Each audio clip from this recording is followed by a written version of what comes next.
Está-se a referir à minha história de Angola, portanto, da pré-história ao início do século XXI, portanto, publicada há exatamente um ano. Eu creio que ela foi o sucesso do meu livro. Eu ainda estou numa situação, enfim, um bocadinho nas nuvens, embora procurando ter os pés, embora procurando encarar a situação com algum realismo, sem grandes efusividades. Eu penso que a ânsia do leitor ao procurar o livro tem muito, muito que ver, do meu ponto de vista, com o leitor angolano. Os angolanos estavam ávidos, e estão, de conhecer o seu passado, de conhecer a sua memória. Nomeadamente numa época como a de hoje, nos tempos como os de hoje, em que se cultiva a amnésia, em que se cultiva apenas o presente e o futuro, e as pessoas não conhecem o passado.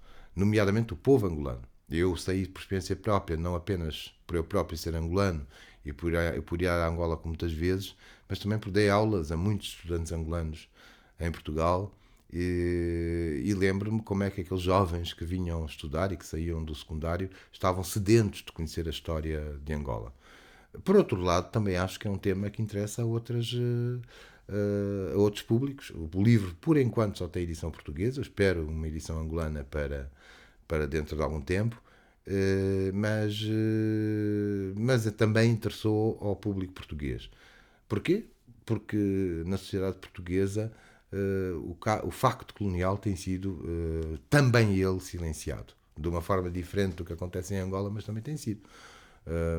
Basta ver os discursos oficiais que nós vemos acerca dos PALOP, os portugueses, qualquer discurso português, político ou outro, põe sempre as ex-colónias portuguesas aos países africanos de língua portuguesa todos no mesmo saco.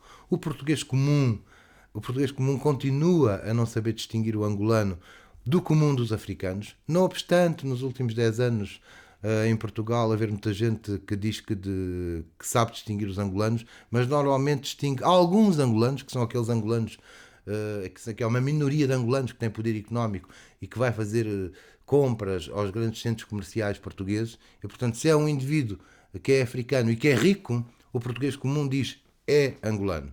Mas a grande maioria dos angolanos residentes em Portugal são pessoas que vivem com relativa modéstia. E esses continuam a ser confundidos pela sociedade portuguesa com os demais africanos de língua portuguesa, pelo português comum. Isto quer dizer o quê? Isto quer dizer que o português também não conhece a história, que os portugueses também não conhecem a história.